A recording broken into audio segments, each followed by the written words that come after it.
Assalamualaikum warahmatullahi wabarakatuh. Selamat siang dan salam sejahtera bagi kita semua. Sebelumnya saya ingin mengucapkan terima kasih kepada Ibu Nita Sofia, SPD MPDE selaku dosen pengampu pada mata kuliah perkoperasian. Nah, pada video kali ini kami kelompok 4 akan menjelaskan materi mengenai SHU atau sisa hasil usaha. Nah, pada materi sisa hasil usaha kami kelompok 4 membagi beberapa subbab dalam materi ini. Yang pertama itu pengertian dari SHU, yang kedua informasi dasar mengenai SHU, yang ketiga rumus pembagian SHU, yang keempat prinsip-prinsip pembagian SHU, dan yang terakhir yaitu pembagian SHU per anggota. Nah, yang pertama itu yaitu pengertian SHU. Nah, jadi menurut Undang-Undang tahun 1992 pasal 45 nomor 25, SHU itu merupakan suatu perolehan koperasi yang diterima setelah dilakukannya pengurangan atas biaya operasional, beban penyusutan, dan jumlah besaran pajak dalam 1 tahun tutup buku. Nah, jadi SHU ini diterima oleh koperasi setelah dikurangi biaya-biaya tersebut.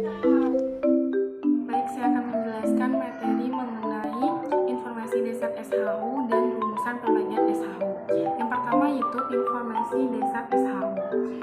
Informasi dasar SHU ada beberapa. Yang pertama SHU total koperasi pada 1 tahun buku. Yang kedua bagian presentasi SHU anggota. Yang ketiga total simpanan seluruh anggota. Yang keempat total seluruh transaksi usaha atau volume usaha atau omset yang bersumber dari anggota. Yang kelima jumlah simpanan per anggota. Yang keenam omset atau volume usaha per anggota. Yang ketujuh bagian presentasi SHU untuk simpanan anggota. Yang kedelapan bagian presentasi SHU untuk transaksi usaha anggota.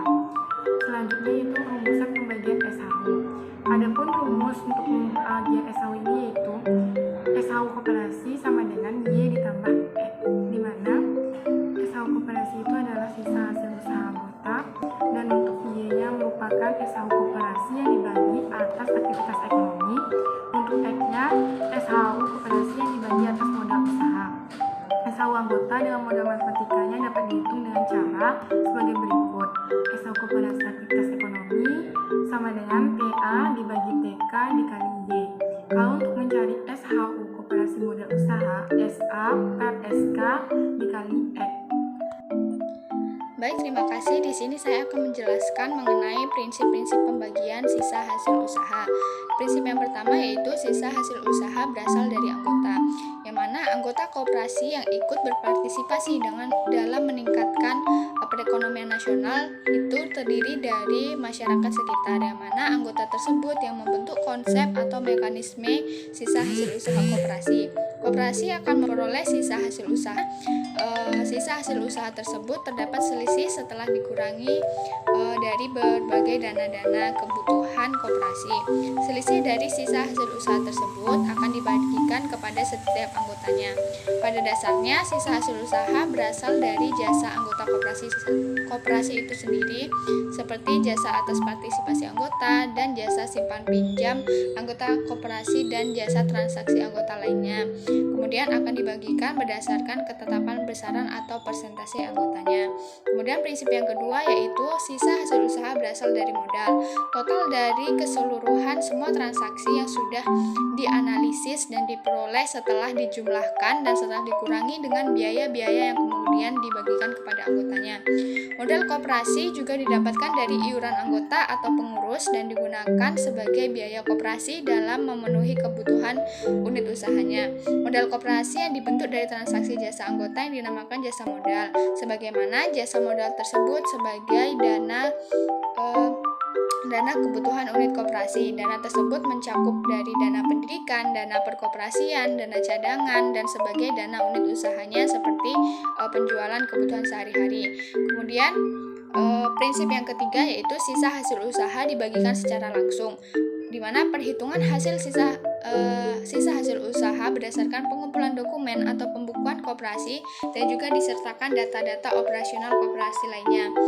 Pembagian ini dibuktikan secara transparansi karena perhitungan hingga pembagiannya dilakukan oleh pihak-pihak atau anggota koperasi melalui jalur rapat anggota atau RAT tanpa campur tangan orang lain. Kemudian prinsip yang keempat yaitu sisa hasil usaha dibagikan secara tunai atau cash. Pembagian sisa hasil usaha harus sesuai dengan ketetapan rapat anggota yang berdasarkan ART dan bukti-bukti laporan yang efektif disertai serah terima. Dalam pembagian SHU ini dilakukan secara sehat dalam arti tanpa menunda-nunda waktu dan harus dibayarkan serentak atau bersamaan. Pembayaran atau pembagian sisa hasil usaha diharapkan langsung atau cash tanpa transfer melalui rekening atau e-payment lainnya. Jadi pembagian sisa hasil usaha ini tidak bisa ditransfer atau menggunakan elektronik lainnya, harus berupa cash. Yang mana sisa hasil usaha ini dibagikan sesuai persentase masing-masing kelompok dan dibayar tunai kepada setiap anggotanya. Pembagiannya berdasarkan bukti konkret yaitu disertai bukti penerimaan kas atau bukti tanda terima. Oke, baik, untuk materi selanjutnya yaitu mengenai pembagian sisa hasil usaha atau SHU per anggota. Di mana di sini ada 4 poin. Yang poin pertama yaitu SHU yang dibagikan adalah yang bersumber dari anggota. Umumnya SHU yang dibagikan kepada anggota koperasi adalah bersumber dari anggota koperasi itu sendiri. Ini artinya SHU yang bukan berasal dari transaksi anggota biasanya dijadikan sebagai dana cadangan koperasi atau tidak dibagikan kepada anggota. Kemudian poin yang kedua yaitu SHU anggota adalah jasa dari modal dan transaksi usaha yang dilakukan anggota itu sendiri.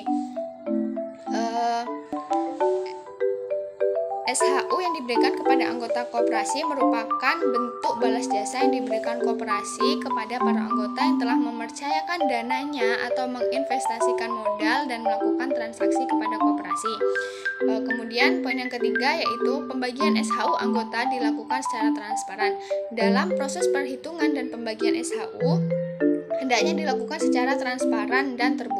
Hal ini dilakukan dengan maksud dan tujuan agar setiap anggota koperasi dapat menghitung secara kuantitatif berapa besaran partisipasinya kepada koperasi tersebut. Kemudian yang terakhir yaitu SHU anggota dibayar secara tunai. SHU yang dibagi-bagikan kepada seluruh anggota koperasi hendaknya dibagikan secara tunai. Hal ini dilakukan dengan maksud membuktikan bahwa koperasi tersebut sebagai badan usaha yang sehat kepada anggota koperasi dan masyarakat serta mitra bisnis pada umumnya. Sekian penjelasan dari saya kembalikan kepada rekan saya.